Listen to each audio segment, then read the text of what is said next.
Hello, everyone, and welcome back to Kenny Conversation, brought to you by JEGS, the leader in high performance aftermarket car parts. Remember to go to jegs.com, and they told me to tell you that they have Jeep parts and truck parts and anything to fix your hot rod up. Every once in a while, somebody pops up on your radar and it makes you look at him and go, wow, I never knew about this guy. He's incredible.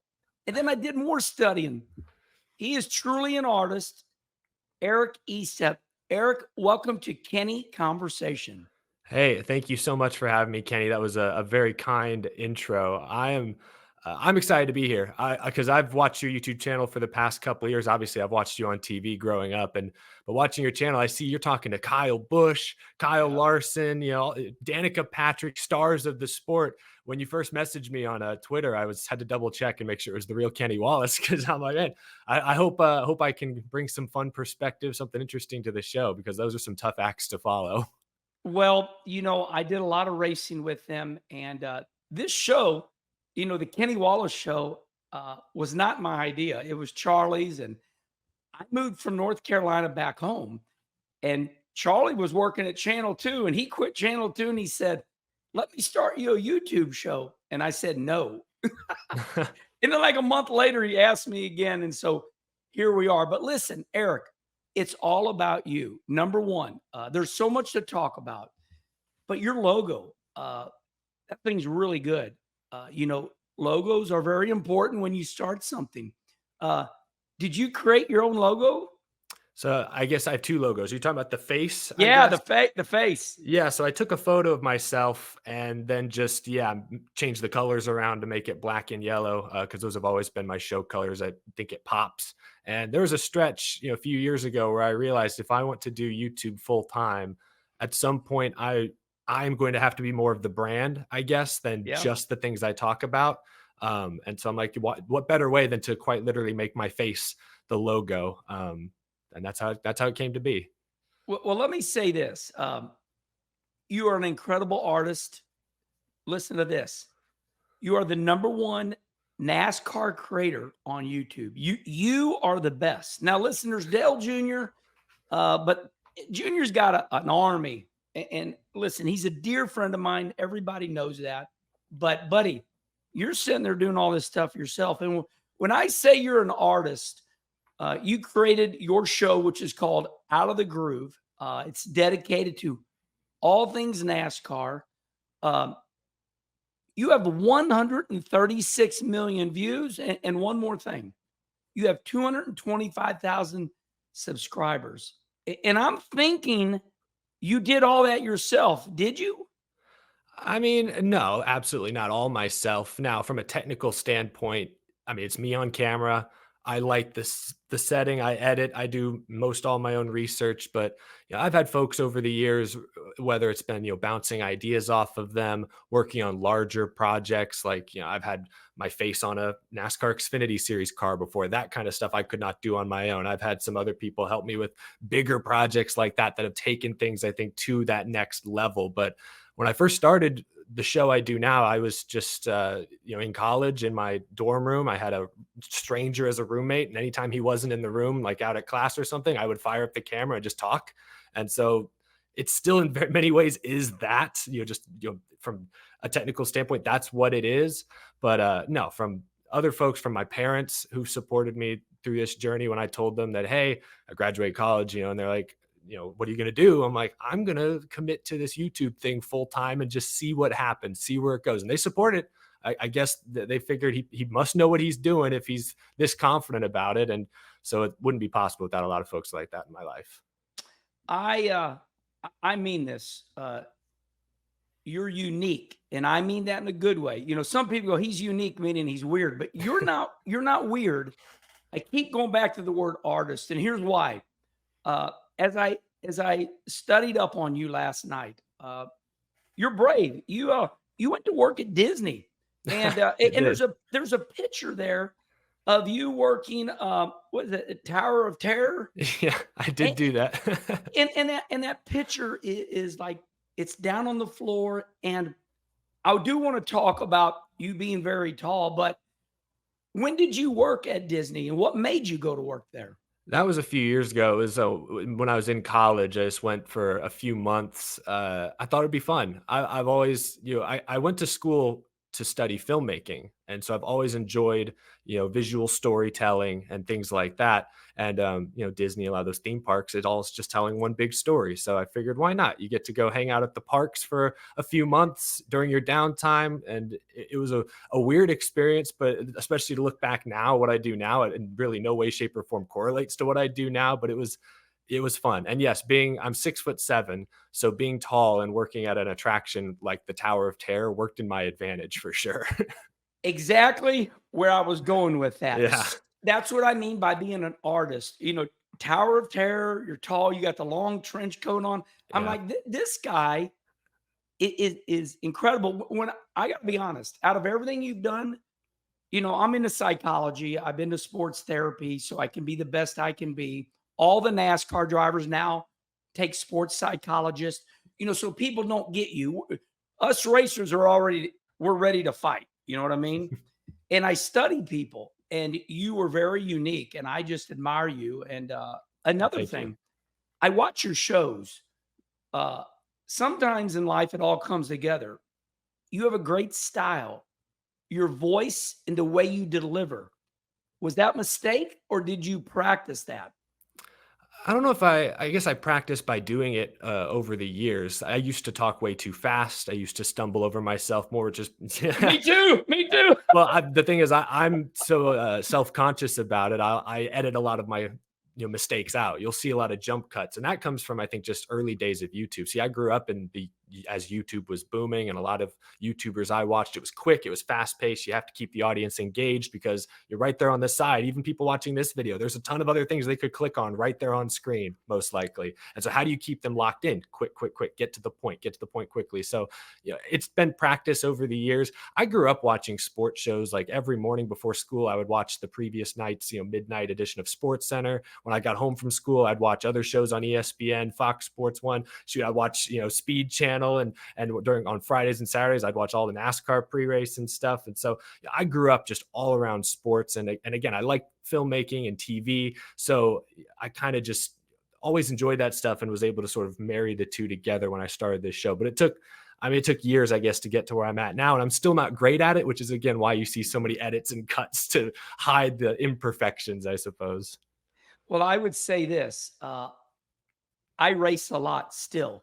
And I have family that come up to me, a mom or dad, and they say, my kid is 13 years old.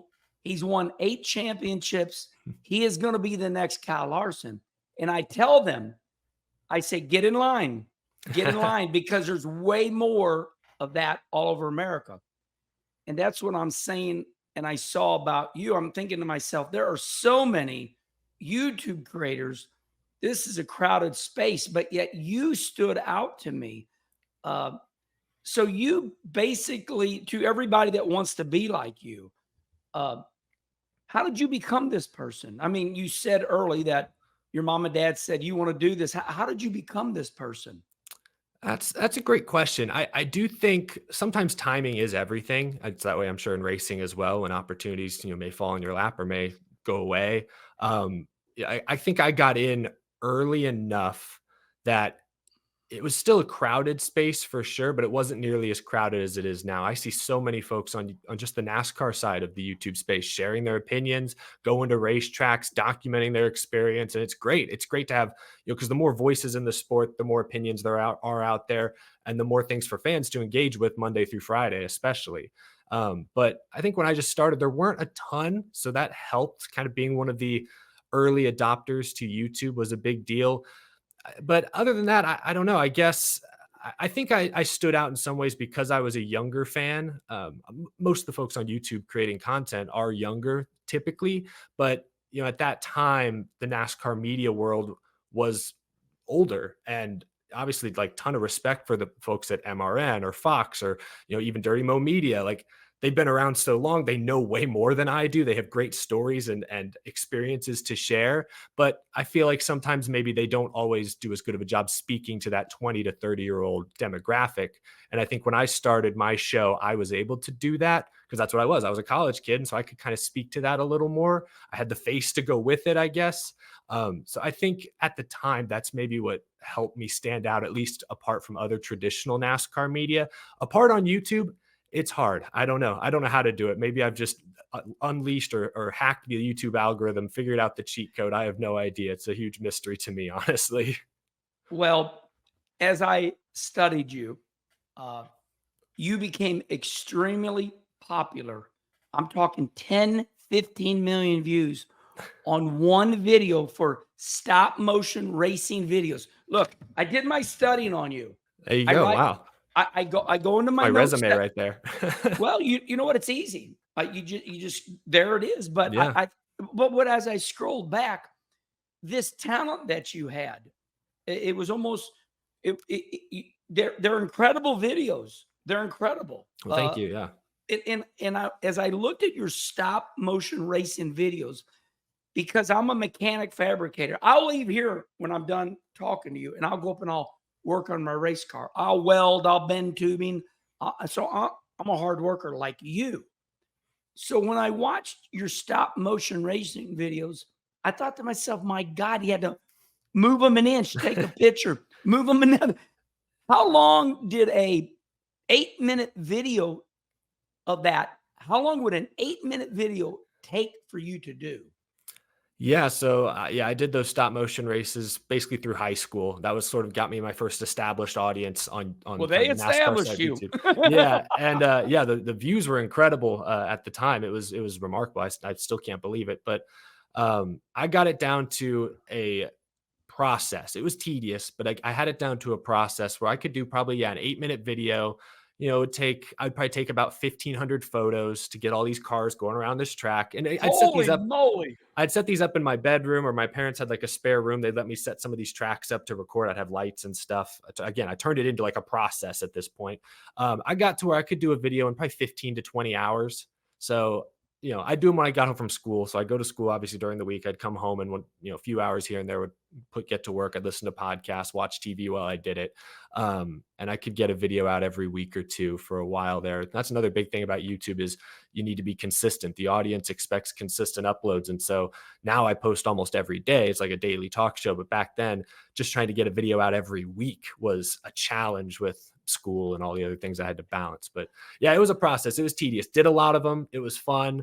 Got my foot in the door. Got me kind of, engaged with the online NASCAR community in a way I'd never been before, which was awesome. But boy, yeah, they took a lot of time back in those days. I love your backstory because that's what interested me the most. Okay. Was your backstory.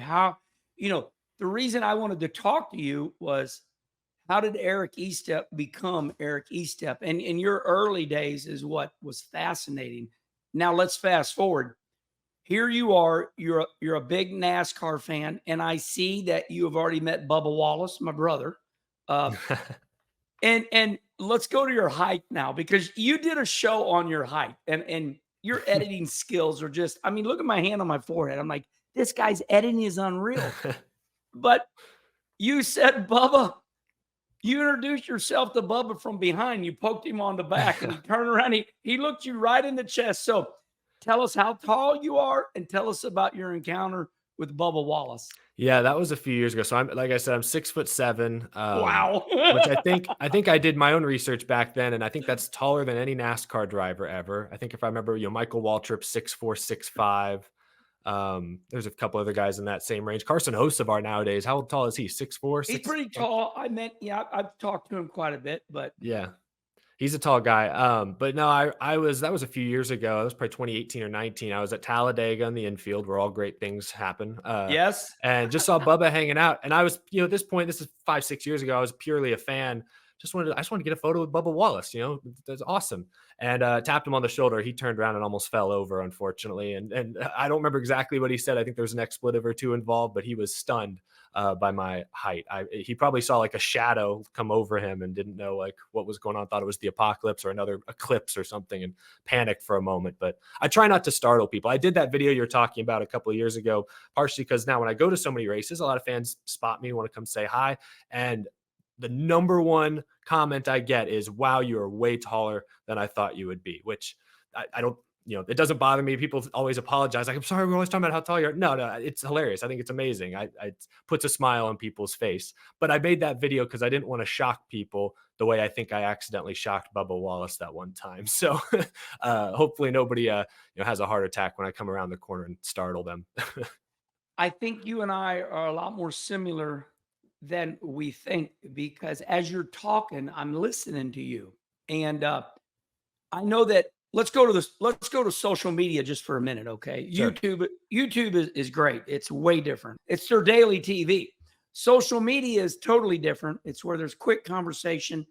Yeah. And I find that people are a little afraid. They're guilty. They're like, oh, I don't need to be on the phone too much. It makes me feel bad. It's not real. And I'm the opposite. I'm like, no, you're thinking wrong. I'm on social media all the time. And then, I'm out in the wild too. I'm out there. And that way, when people meet me, they know me. And I like what you're saying, because now you've done these videos. Look, I'm super tall. So now everybody's looking for the super tall guy. Yeah. Yeah, absolutely. Good strategy on your part. Yeah, no, and kind of it's a good conversation about social media, because that's something I struggle with sometimes. My whole life or career, I should say, is on social media now, and so I feel guilty spending so much time on Twitter or X or whatever you want to call it now. But that's for me, it's such a good source of information. It's also, like you're saying, a great way to engage with fans, just like-minded peers, the audience. It can be tough sometimes. I still prefer YouTube, because like we're doing here, we can talk for 10, 15, 20 minutes, put your full thoughts into a video, make yourself very clear. On social media, you have to be concise. And sometimes it can be hard to not, ruffle feathers if you omit something, or maybe people read into what exactly you're saying and read into something that's not actually there. And so it's a challenge. I find myself doing more watching now on Twitter than posting, at least as opposed, except on race day. Race day, I'm posting all the time, because it is, now with my show being every day, if you really want to know what I think, you can come to YouTube and you'll get the full context, as opposed to Twitter, which sometimes context can be lacking, and that gets people into trouble all the time, I suppose. But I'm sure you've seen that too. Well, I do, and my strategy is I comment on what I see. That's all there is to it. I don't dream up anything on my own. I'm not an artist. I'm like, okay, they just said that the next gen car costs too much money. It did not save money. I'm like, oh, that's a show. So that's a show. And if I say something and people don't like it and they MF me, hey, that's a show. I'm thick skinned now because I'm 60 years old, and you can't hurt my feelings anymore. So, but I just wanted to point out that you're just extremely talented, and I really like you, and I wanted to find out more about you. Let's end it like this. We're not totally ending, but I look up to you because you know a lot. And I'm going to ask you this because I think a lot of you, and I ask the race car drivers this. Okay. What is your thoughts on NASCAR today? Oh, that is a big question. So I think back to like what got me into NASCAR as a kid. I was like 7 years old. Nobody in my family watched NASCAR. Like I always tell people, I got my dad into NASCAR at the same time. So I always look at NASCAR. I watch it over most other motorsports, I think, first and foremost, because it's relatable in some ways. Obviously, they're not real stock cars, but they look like stock cars you see on the street. So naturally, that part is sort of relatable. I love how patriotic the sport is. It's unapologetically American. It's hard for me to get into F1 the same way, because I can't relate to Monaco the way I relate to, like Texas Motor Speedway this past weekend. And let me even the interrupt you. Or yeah, where are you from in Texas? I'm from Houston. I now live near Dallas. Thank you. Um, so yeah, Lone Star State, born and raised. But yeah, and what I was going to say was another thing that I think is relatable to me is because I watch so many other sports, even the idea of a playoffs, which I know is very polarizing still amongst race fans. Like, is the format perfect today? No, but like, I don't hate the idea of a playoffs. Every other sport I watch, yeah, the end of the season matters more. You got to bring your best stuff when it matters most. Like, I don't watch college basketball except for March, and most other people don't either. Like, I feel like that's relatable to me and to the average sports fan in America. So there's a lot about the existing NASCAR platform that I think is really strong. It is relatable, and it goes back 20 plus years to when I first started watching the sport. But at the same time, they're in a difficult spot because they have to toe this line, I think, between appeasing the old long-term, loyal fans and trying to reach younger fans like myself and even younger fans than I am. And that's tough. I think they've done a good job the past few years, especially going to different venues, for every, Chicago street race, Clash at the Coliseum. They've also brought back North Wilkesboro Speedway. I think that's a good trade-off. So it's tough. You even see it with teams. Like, you still got the legacy teams like Hendrick and Joe Gibbs Racing and Richard Childress all winning races, contending for championships. But you got these new teams with completely new philosophies like 2311, Trackhouse that, are starting to stand out. And even the drivers. Like, my favorite driver growing up was Matt Kenseth. I was a big Matt Kenseth fan for years and Matt the years. Brat. Yep, absolutely. And, he retired, and around the same time Dale Jr. did, and Tony Stewart did, and Danica did, and, go on and on and on. Carl Edwards did. And, they tried to push the youth movement. Chase Elliott's the next big thing, Eric Jones, Ryan Blaney. And it took a few years. Now I think we're in a nice sweet spot, again, towing that line where you have Kyle Busch, Denny Hamlin, Martin Truex still up front, still winning races. They're that tie to NASCAR's heyday.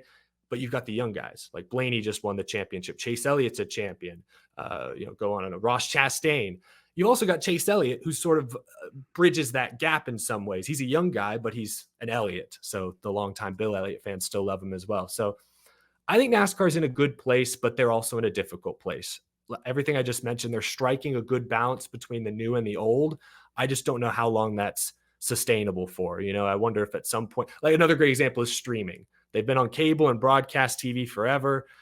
Obviously, that's still very important because that's where a lot of their fans still reside, I guess. But now they're dabbling with Amazon next year. Like, again, they're I think they're approaching it well. They're making the right moves, but it's a really tricky balance because NASCAR fans are vocal, and anyone change is often received negatively when something's been done the same way for many years. You change it, there's going to be some blowback. So all that is to say is I don't really know. I think they're doing a good job of towing that line, but it is a very difficult line to stay balanced on. And I want to end like this.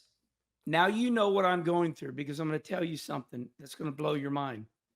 We are at 23 minutes and I just started talking to you. So in a world where I have just got done making fun and Dirty Mo Media and Dale Jr., I do a video 8 minutes and people lose their ever living mind. It's too long. Eric, I just started talking to you. I've just scratched the surface of you. We're at 23 minutes. Yeah. We're going to end it like this. Time. What is your thought? You and I are having fun. I don't do this for a living. You do. What is your thought of time?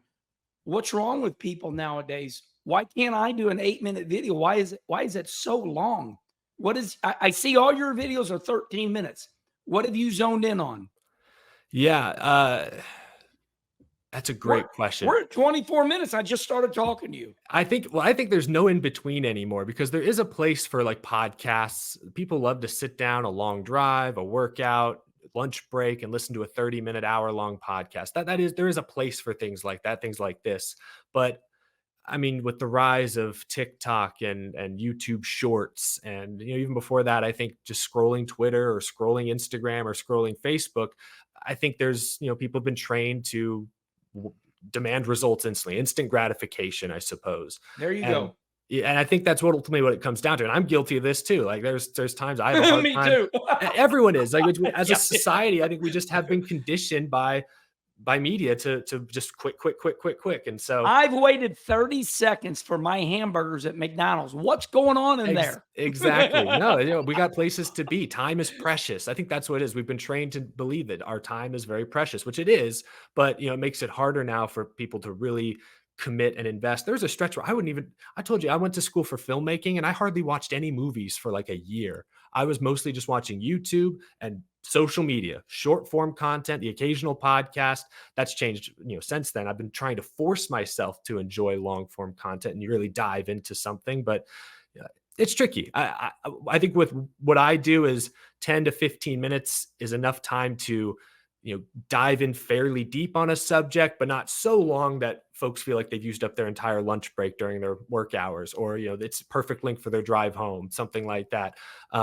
So I'm sort of in that weird in between range, but it's worked out so far. And again, I edit. I don't like to add too much fluff. I want to get straight to the point because I know people want me to get straight to the point. So I guess that's my long answer to talking about short content. Eric Estepp, thank you so much for coming on Kenny Conversation on purpose. I have a lot more questions. I can go on for another hour with you, but on purpose, that's it. Listen up, everybody. We are in podcast form, like Eric said. You can listen to Eric Estepp on your way to work and then shut the car off, go to work, get back in your car, listen to Eric on your way back home. We are in Spotify, iTunes, and we are showing up. Eric, thank you so much. Hey, thank you so much, Kenny. It was an honor to be here. I really appreciate it. You're awesome, man. All right, everybody, listen, they're in the pipeline. We got Tim McCready. We got Mark Richards, the owner of Rocket Chassis. We just got done with Eric Enders. I'm talking to Brad Keselowski for a follow-up. Until next time, we'll see you then.